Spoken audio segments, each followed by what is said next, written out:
Hey, this is Pastor Mark. Welcome to Season 3 of the Fultondale First Podcast. I'm so excited about this season. If you are returning, if you've watched or listened to the first two seasons, welcome back. And if you haven't, I want to encourage you to go back and check out the episodes you've missed. We've got two previous seasons from last year, and so this is Season 3.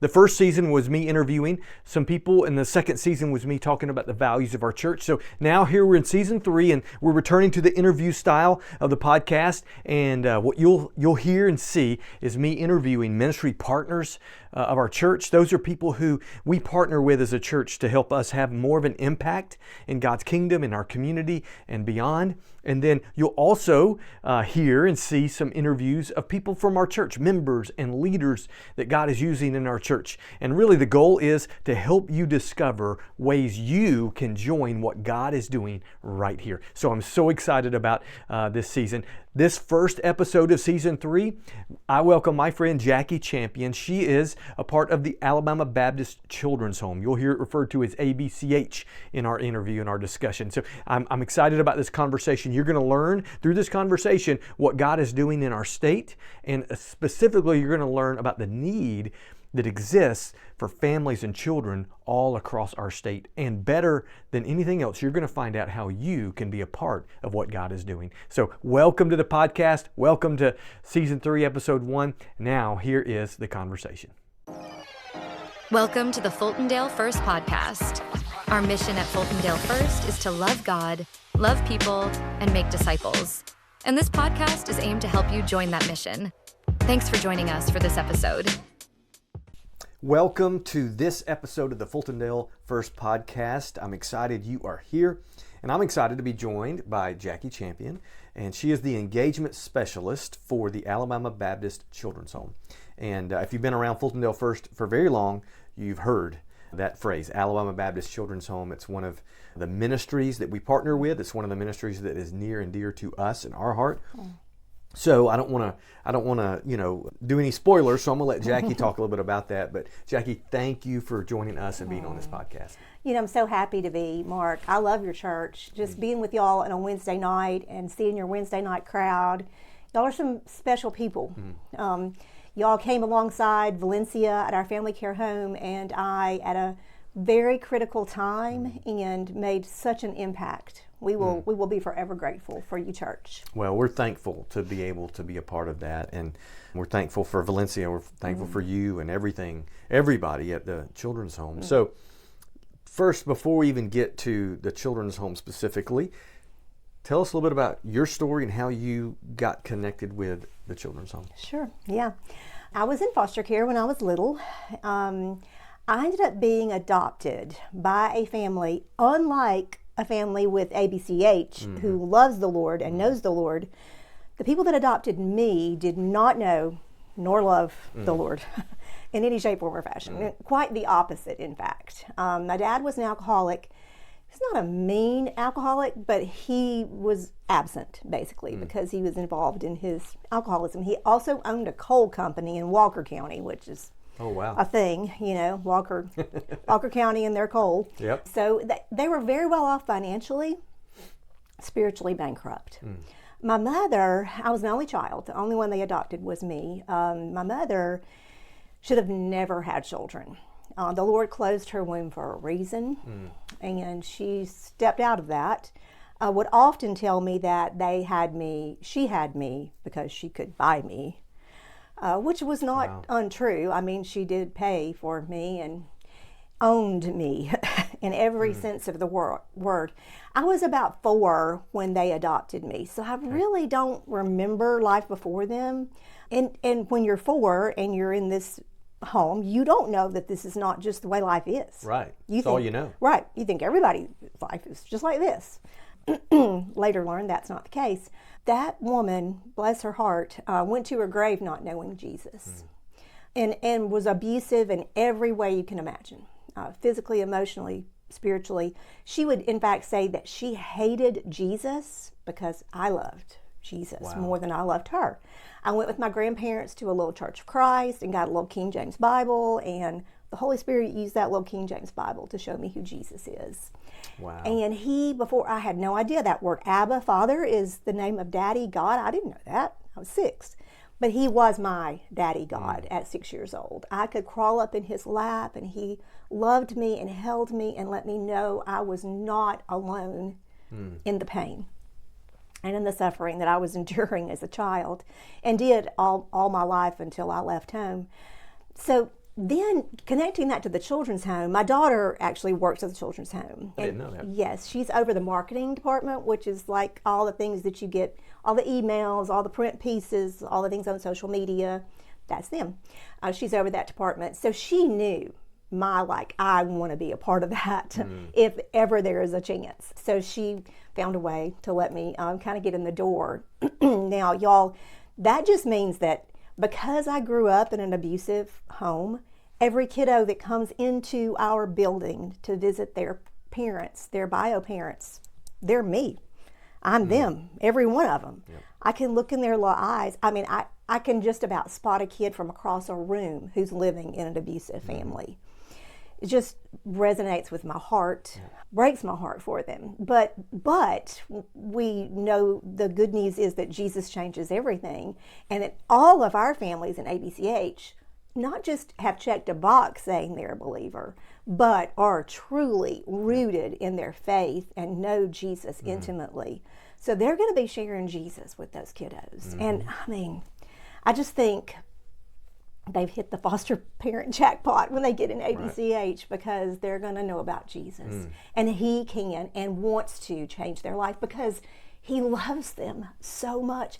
And he talks about it, Mark, throughout his word. Right. I mean, it's in the Old Testament as much as it is in the New Testament about caring for the least of these, the discarded, the ones that nobody else wants to even look at, because those kids, those kids.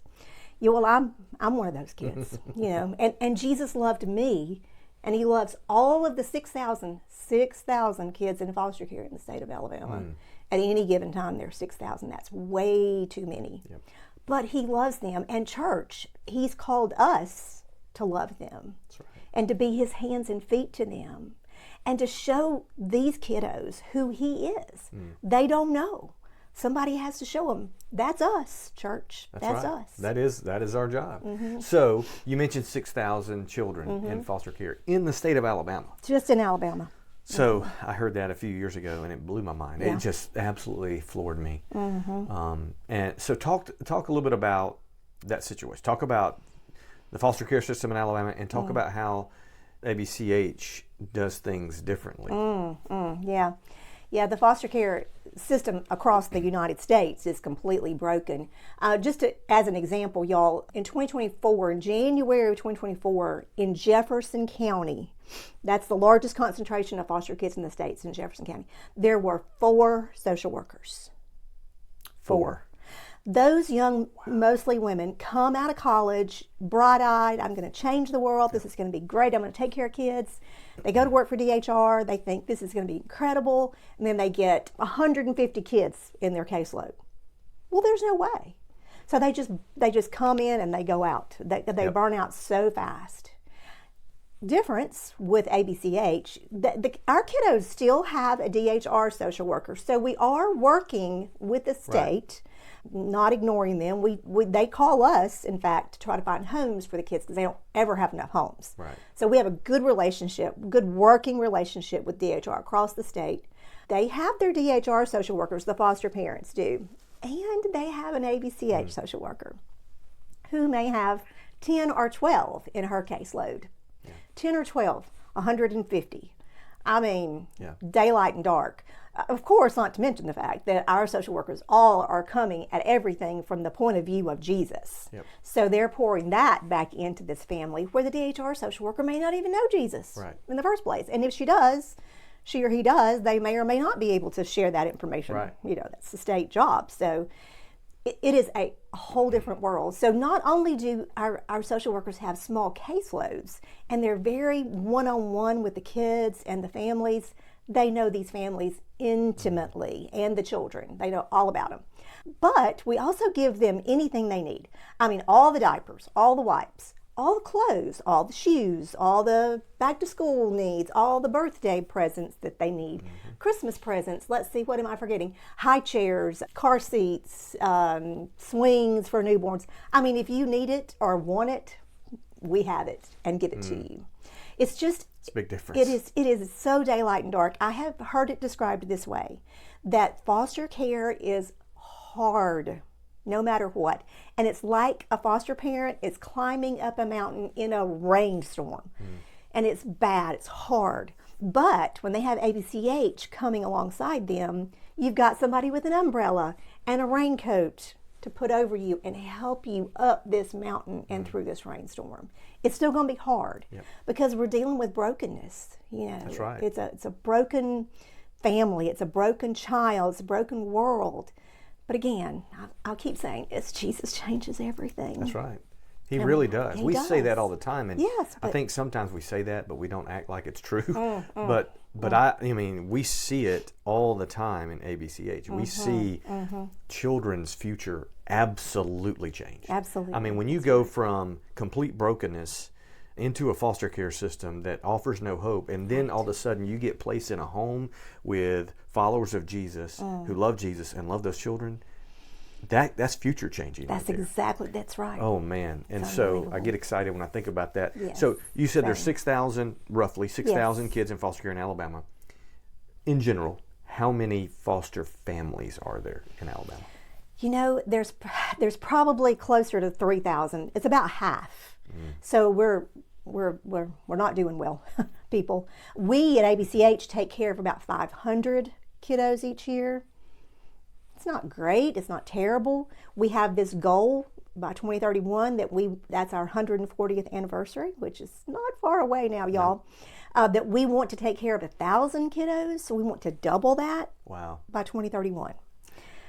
And that'll be closer to the 6,000. Right. You know, God willing, we will get there because our whole goal and aim and hope and dream is to care for as many of those kids as we possibly can. I remember when I first heard Rod mention that, I was like, wow, double. That's pretty amazing. But God can do it. Yes, He can. And I think we should do it.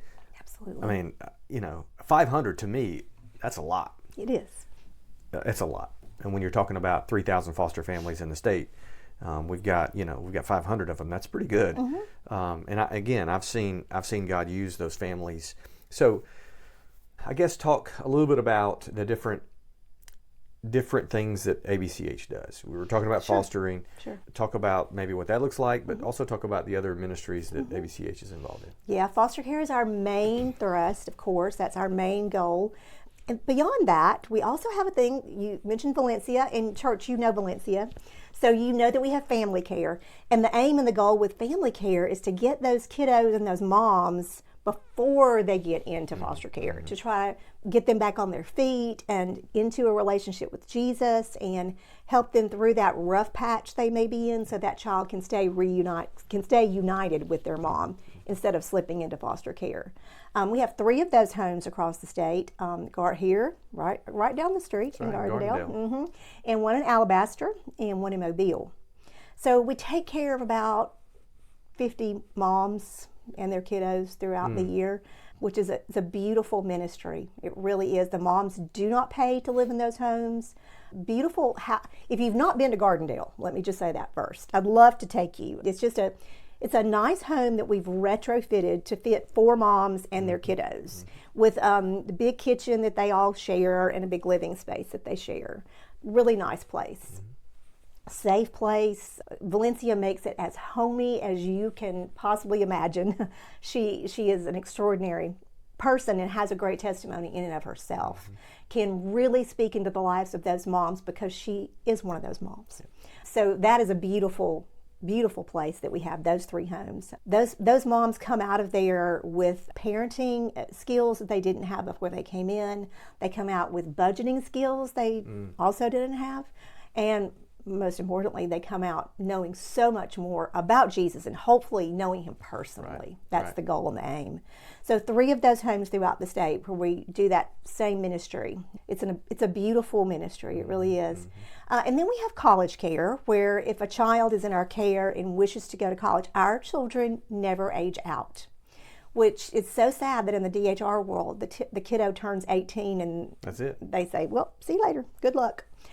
Never the case with ABCH. Whether they want to go to college or they want to get training to be a welder or whatever they want to do Right.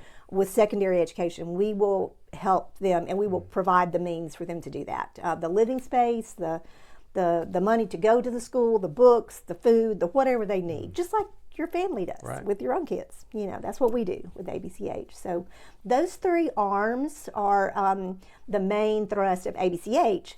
Of course, there's Pathways, Right, professional right. counseling, which is a whole beautiful part of the ministry of ABCH that each of our foster children get to take part in.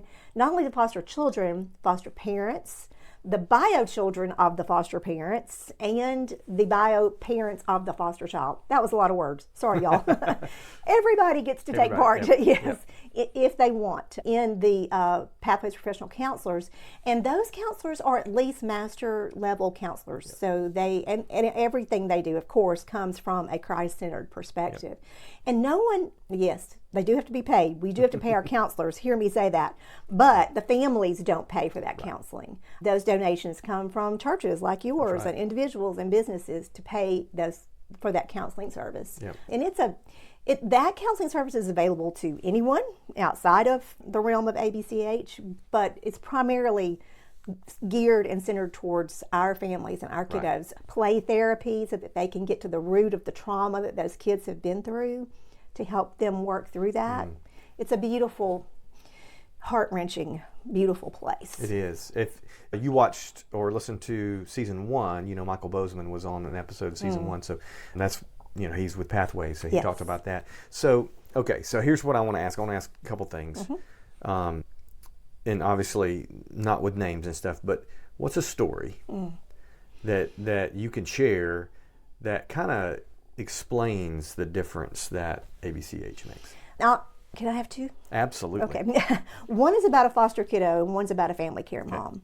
There's this little boy, I just call him John because we'll just call him John.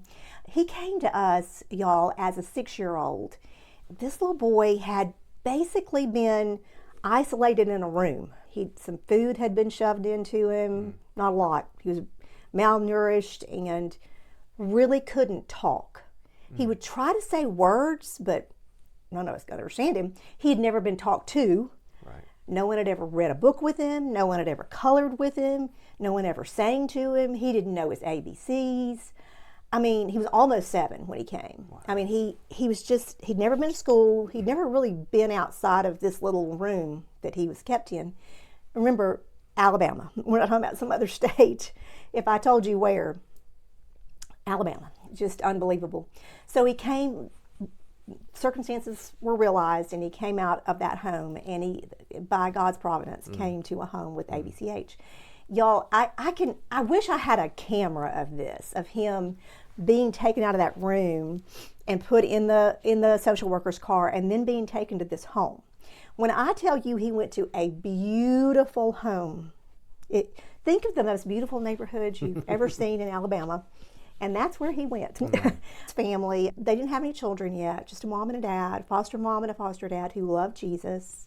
Go to an incredible church in Birmingham that you would know if I could tell you. Great church. So they have John. He comes to the office for visits with his bio mom. So I got to know John. So over the course of about 2 years, I would talk to him and he would talk to me. I had no idea what he was saying, but I'd go, yeah, like I did, but I didn't have any idea. Typically, I didn't know anything he was saying, at least for a year. Second year, it was a little bit better because he was in speech therapy, He was in school, his life had certainly changed a lot in the course of those 2 years. Well, so at the end of those 2 years, around Halloween, I go see him. I always couldn't wait to go see little John when he'd come to visit. And, John, what are you going to be for Halloween? It's coming up.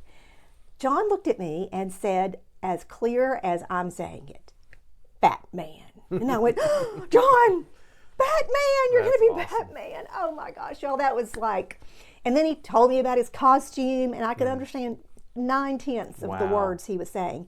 He just came to be a whole different kiddo in those 2 years. Ultimately, that family, he was reunited for a while, and now he's back in our care.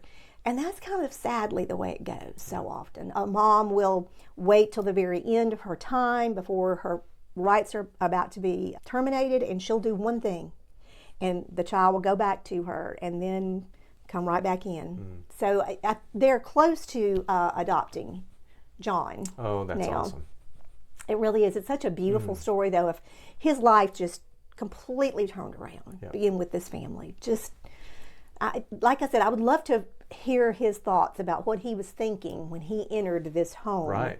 with all this food. They said he was, terrified that he wouldn't get to eat, so he would take a lot of food and hide it in his pockets and hide it wherever down his shirt, and then once he kind of got in a rhythm and realized, I can eat as much as I want. Yeah, they're not taking this away. Right. Anytime I Wow. want it. I mean, we just don't realize what is going on right around We us. don't. We don't have any idea. But beautiful little picture of that little baby John. That is awesome. It is such a beautiful story. Now, the family care mom, she and I share the same name. She is no longer in family care, so I will just tell you that's her first name, same as mine.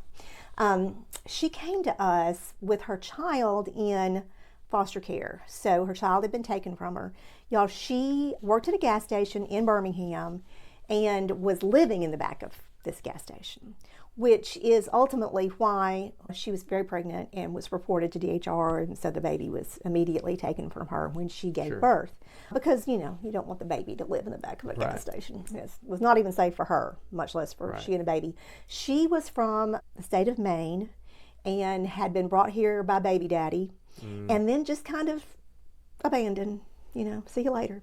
So I learned through the course of her coming to our office in Birmingham to visit her child who was in our foster care that she had grown up in the state of Maine in foster care, and her family that took care of her from like little to when she was 18 abused her. And those people were Christians, supposedly. They took her to church. She would say at church, try to say to her Sunday school teacher, they're hurting me, but no one would listen to her because she was that little foster kid. Don't pay any attention to her.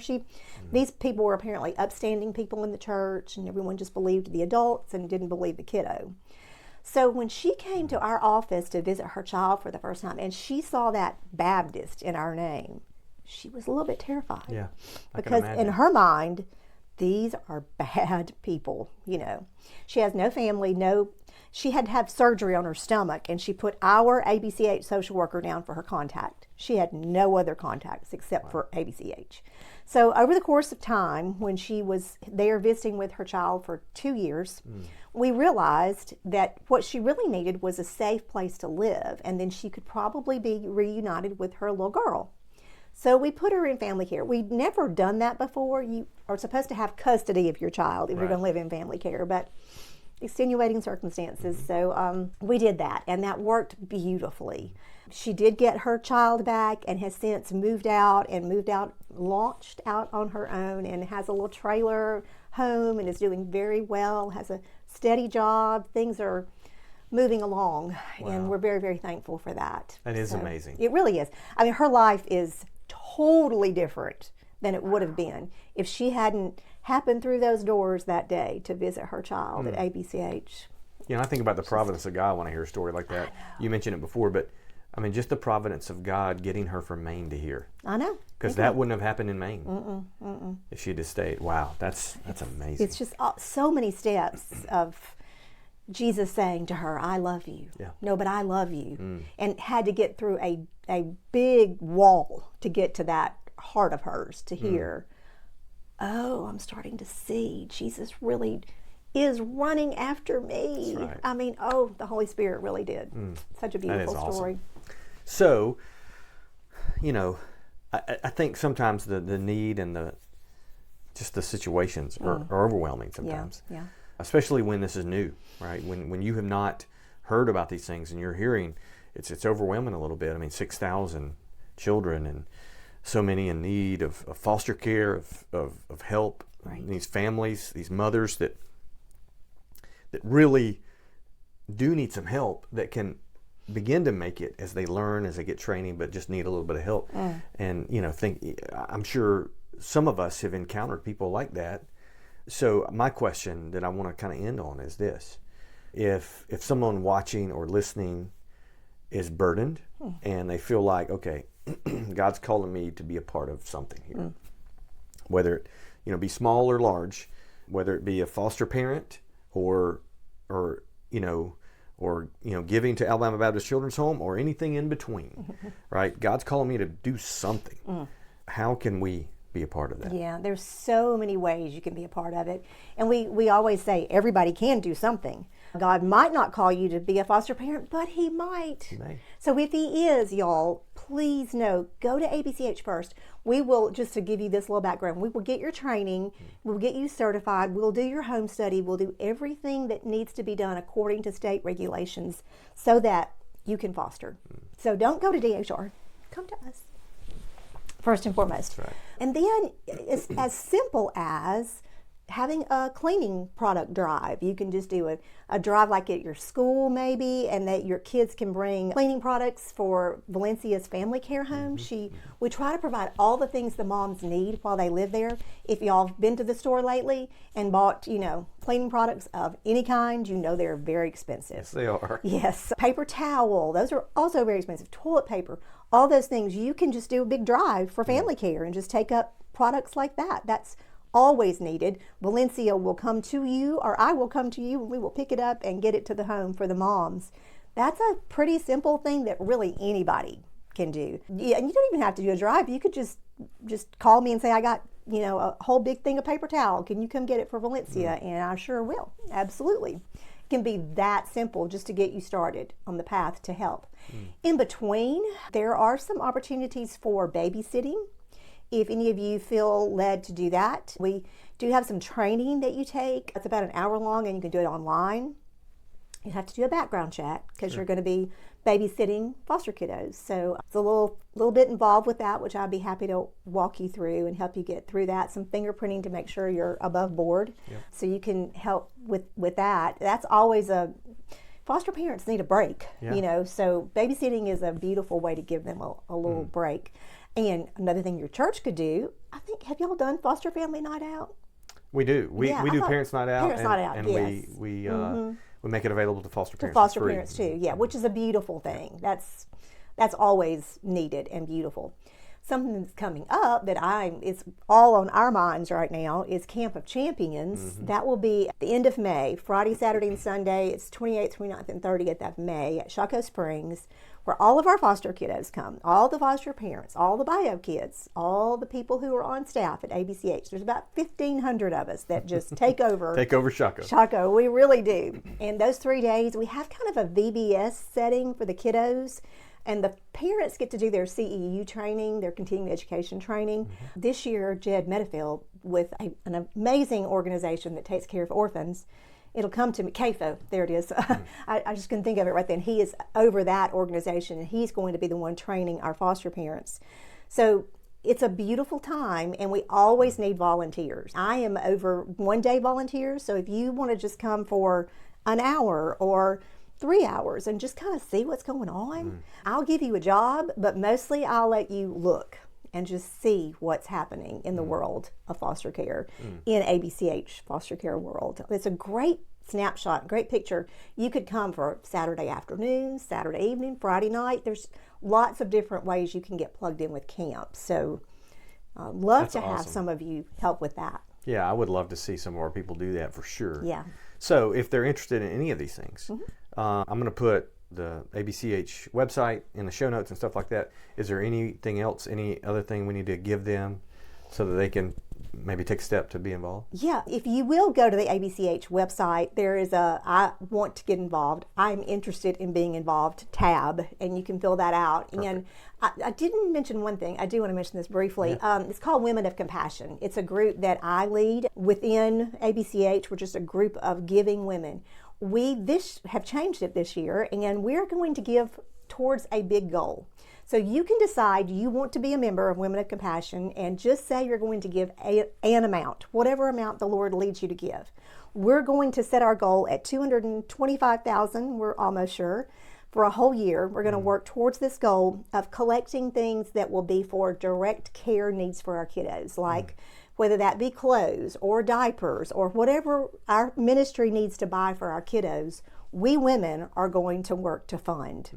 So it'll, like you give throughout the year, you can give $10 here, $30 here, $3,000, you know, whatever the Lord prompts you to give, you can give towards that all throughout the year. You can get businesses to come alongside you and help give towards this big goal of taking care of foster kids through ABCH. You can get, you know, schools, Sunday school classes, just any large groups, garden clubs can give towards this big goal. So we're just going to all work on that together to give towards that big goal. Women of compassion. We're very compassionate. That's awesome. I love it. So the info will be in the show notes. Yes. If you're watching us on YouTube, it'll be on the description. If you're listening, it'll be in the show notes. So make sure you go and check that out. And I would just encourage you, if God is prompting you at all, if you feel a little bit of nudge, that's probably the Holy Spirit. So don't ignore that. Be a part of what God is doing through ABCH and be obedient to what He's telling you to do. Jackie, thank you so much. Oh, thank you for having me. I love this church, and thank you. We Pastor appreciate Mark. you, and thank you for taking time to be here and share your heart. And I know that, you know, today's episode, every episode is this way and on this podcast, but you know, our mission is to love God, love people, and make disciples. And that is exactly what we're talking about today. That's right. You can be a part of loving God as you love those that are in need, like it says all throughout the Bible, those who cannot help themselves like we can help them. And then you can love people, literally love people, the least of these. And you can be a part of that as we make disciples together. So again, thank you, and thank you for joining us, and we'll see you next time. Thanks for joining us for this episode. Don't forget to subscribe to the podcast so you don't miss a single episode. Help us spread the word about the podcast by sharing on socials too. Thanks again, and we'll see you next episode.